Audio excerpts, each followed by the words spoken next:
Hello, guys. Hi. Hello, everybody. What up? Hi. Okay, so we are here for debate club. All right. Were any of you guys, let me ask, were any of you guys in debate club in high school or college? Yes. Yeah, I was that person. I Yeah. love it. Yeah. Okay, well, let me introduce who that person is. Okay, so we have here three panelists who are going to debate some age-old questions. We will have definitive answers, that's a promise, by the end of this. So first I have Marisha Ray, who is a voice actor and cast member of Critical Role. So hello. Hi. Hello. Thanks for having me. Let's give it up. Yeah. Great. Tini Howard, writer Hello. of comics Hackslash, Assassinistas, and Rick and Morty. That's right. Yeah, Thanks for having me. And finally, we have Khary Randolph, who is an artist who's known for X-Men, the Spider books, and Teen Titans.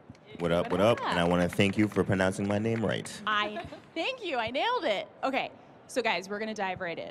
And we already know that we have a ringer here. You have a background in debate. Oh, I mean, that was a long time ago. I don't know if I'd bet on that. Okay. Yeah.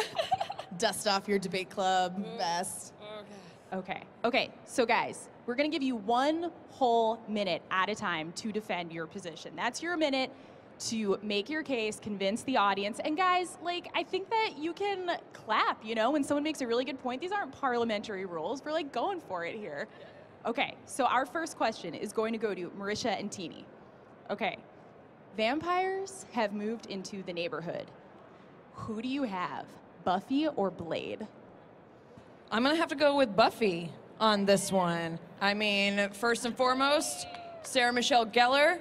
I mean, she's my girl. I went for 7 seasons. And with this, Buffy knew how to, like, throw a good party. You know, so, like, you just bring in Buffy, have a big event, get all the vampires there. She's a martial arts expert. She totally kicks some ass. That's who I'm going to go with. What else? She's, oh God. See, I told you shouldn't bet on me. Tini was just telling about a cool comic that I should apparently read. Ooh. Yeah. She can't help you, though? She can't help you? No, I know. Now I'm don't just want kind my of... help. Strong argument. Now I'm just kind of... More Yeah, no, I'm not. voices Yeah. Yeah. Okay, Buffy. you can see the rest Stat. of your time if you want. You It's- got 24 seconds left. Oh, You I can still have shout 24. out Oh, I yourself. thought I had a minute. It's there in the Oh, bottom. I'm sorry. I know. You're looking at the wrong. We have 2 clocks. It's very Two clocks. confusing. You could shout out, shout out some of your work. What should people check out? Check out Critical Role. It's live on Thursday nights on geekandSundry.com. There it Woo! There it is. Okay. All right. So we'll reset the clock. 2 seconds, but they're gone now. Okay. So Tini, Yes. defend yourself. The clock starts, and we're looking at this one. Okay. Sorry. Now. So Buffy, I guess, is useful if you're the kind of person who went to their prom, but I did not go to my prom. Let me tell you what I did when I was a teenager. I went to loud clubs with dark lights and loud music, where occasionally maybe blood rained from the ceiling. So I have to call my man Blade. Like, absolutely. I was a goth kid, so the kind of vampires that would be coming after me are the kind that Blade handles, all right? And there's no TV-friendly, like maybe we stake someone, we do some kicks in a graveyard. No, full katana beheadings. That's how we deal with these vampires. Blade is my man every time. I mean, I love Buffy. I mean, as a girl, I grew up loving Buffy, but here's the thing. I was more of a Faith girl anyway, and I feel like Faith and Blade would hang so hard. If that crossover ever pops up, I'm your girl. Faith and Blade all the way. I'll even be the Faith, like, to Blade. We can go around together and slay some vampires. It'll be dope. I'm here for it. All right. Okay. And read Assassinistas. That's my book. I'm gonna do it for my last seconds. With your time, you can shout out whatever you want. That's a rule that I just made up. Okay, so audience, we're gonna have to vote here. Who do we have vampires moving in the neighborhood? Buffy, let's do it by applause. Don't raise your hands. Buffy, okay. Yeah. Or Blade. Oh, okay. All right, I think that round probably goes to Blade. Definitely. I tip my hat to you. Yeah. You were a noble that was component right. or noble That was- competitor. All right. Yes. Okay. But we have more debates to settle. All right, so this next one is Tini and Khary. Which captain do you choose? Who is the captain of your vessel? Mal Reynolds or Han Solo? All right, who are we starting with? Is it me starting or? Okay, me. All right, Let's start with Tini. I'll wait till my time begins formally. And okay, go. So I love Han Solo, I can't lie, but he's not great at leadership. I mean, we saw it's just him and his buddy Chewie, and he still managed to get tracked down again and again, even when he was trying to hide. That's great. And like, listen, if we were comparing Star Wars versus Firefly, I'd be here for Star Wars all day, but we're not. That's not what we're here to debate. We're here to debate the leadership skills of Mal Reynolds versus Han Solo. And I just feel like while they're both occasionally, you know, scoundrels, Mal is just a better leader. You know, he makes choices like, you know, never just going for it with Inara that we'll all always regret. But, you know, and if we were debating their romantic skills as well, I still feel like I'd go for Han, but that's not what we're here to do. I have to stay focused on the mission and on the message, which is leadership. And in that, I absolutely have to go to Mal Reynolds. And I think you guys should all read Rick and Morty Pocket Like You Stole It over at the Oni Press booth, written by me. I write a lot of Rick and Morty comics, and they're the best ones. So go read that. Yeah, all right. Loving this plug rule. Okay. Khary, a minute on the clock. Well, Go. check this out, guys. First of all, I want to point out that I was 100% sure she was going to pick Han Solo.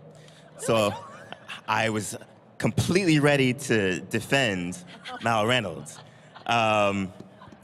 So as a result, I have been blindsided and bamboozled by this entire affair.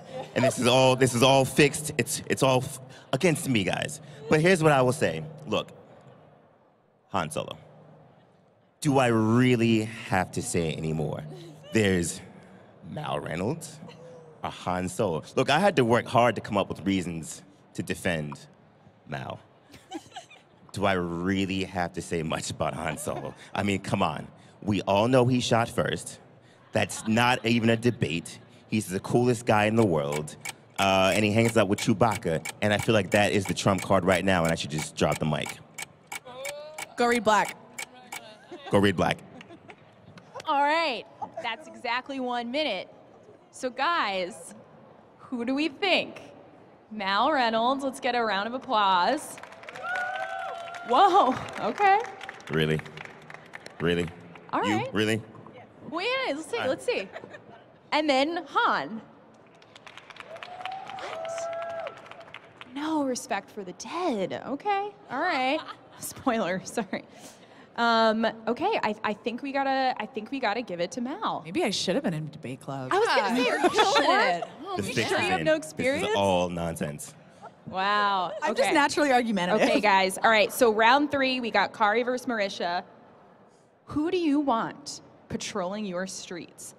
Batgirl or Spider-Gwen? Batgirl, all the way. I guess it depends on what Batgirl we're Your time talking has about. not begun. Yeah. She's diving in. She's diving in. All right, let's go. I mean, no matter what Batgirl you're talking about, if you're talking about Cass Kane, if you're talking about Barbara Gordon, if you're talking about Stephanie Brown, bottom line, Batgirl, she is the female in the Bat family who's keeping all those boys on check. She's generally the more level-headed, unless we're talking about Stephanie Brown, and then we'll talk about it. And then beyond that, I mean, she's got all the tech. She's got access to everything from Wayne Enterprises, and then she's always got Batman and Robin when she absolutely needs them. But you know what? She doesn't, because she's Batgirl. So, and she looks fly in purple. That's all I'm saying. Purple's hard to pull off.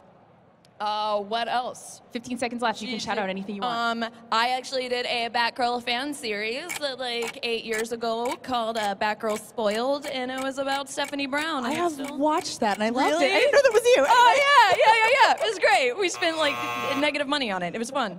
Great. All right. Strong case. Strong case and also a connection made. Khary, go for it. That was a very strong argument.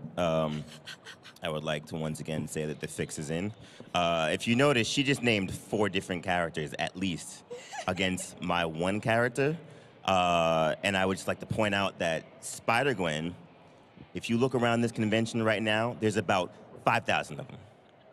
Just off of that alone, I think we can say that Spider-Gwen is a more interesting and a better character. Also, she wears Converse, and only cool characters wear Converse. There is also Sho'nuff.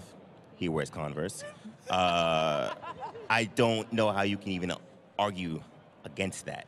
Also, she was once dead, Now she's alive. I don't think Batgirl has ever died. So, you know, who's more resilient there? I would say clearly that means SPIDER-GWEN. And while I'm at it, you should go buy Scarlet Spider, because he's a good friend, Spider-GWEN, and I draw that book, so I win. Nice. Okay, guys, still anybody's game. Let's see. We've got Batgirl. Round of applause. Oh, okay, okay. Yeah, thanks, 3 people. Yeah. But 3 very enthusiastic people. And Spider-GWEN. All right. Okay. The people have spoken. The people have spoken. So am I correct in saying everybody has won one? Do we have a 3-way tie here? No, I've No. lost both of them. Okay. Interesting. I I'm have sorry. one too. I'm gonna, yeah. All I right. just won 2. There is, I will say, a trophy at the end of this, a massive, incredible trophy that you will be taking home. It might be hard to get into your carry-on, but you are I'll responsible buy an extra for plane it. ticket for it. It's that important. You to might me. have to. Okay, so we have one final lightning round. All 3 debaters are going to be involved. Who is the better Cyclops?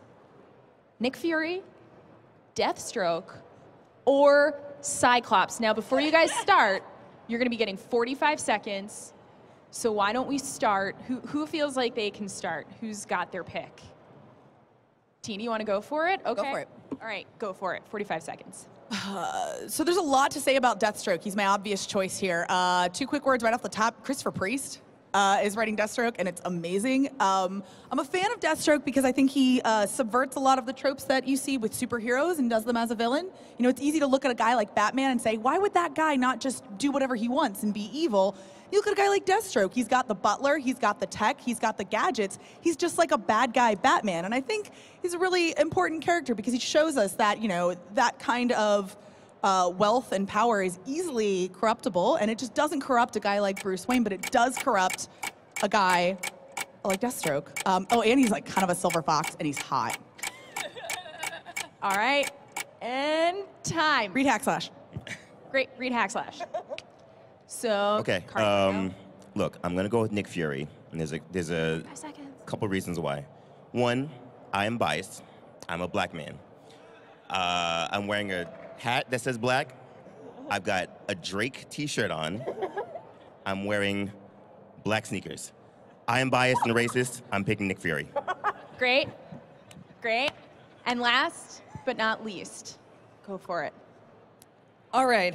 I mean, it would be a shame if Cyclops, the actual Cyclops, doesn't walk out of here a winner on this one. And come on, guys. Cyclops has had it rough. He's no one's favorite X-Men. Nobody likes him. You all know, no one likes him. Give him this one, okay? I mean, everyone knows that he's kind of a douchebag. But, you know, it's fine. And he tries to be a good guy. He's a little altruistic to maybe like an annoying point. But you know what? He can shoot lasers out of his eyes, and he has to live with that. He can't make eye contact when he makes love to Jean Grey. He's got lasers for eyes. Please, give him this one. Please. All right, okay. I really felt that. That was beautiful. 3 very passionate arguments. Let's throw to the audience, round of applause. Let's hear it for Nick Fury. Nick Fury, Deathstroke. Okay, all right, Deathstroke, and Cyclops. Ooh, that feels like a tie. I wasn't ready for this kind of responsibility. Okay, I think that our overall winner, just based on these applause, is Khary. So let's give it up. Thank you. Great. Okay, now Thank Khary, you so much, guys. there is a prize. It is coming out. I think I'm being told on my magical earpiece. Here it is, this giant, unwieldy little Lego man. Oh, Okay. and he's down. Disrespect All is right. what I don't like. Is him disrespecting it. This is All right. the greatest award I've ever gotten in my life. Thank you. Thank you, and thank you guys so much for settling all of these debates, and thank you guys. Settle down. I'm coming for that Settled. next time. Next year. Next year. Okay, and guys, all weekend long, follow hashtag It's a Fan Thing, hashtag C2E2 for more. And next up on this stage, we have Christopher Priest and Carlo Pagulian talking Deathstroke. So stay here. I wasn't told about that. Now I'm nervous. Can I just stay for that? Because Can I just hang? hang out.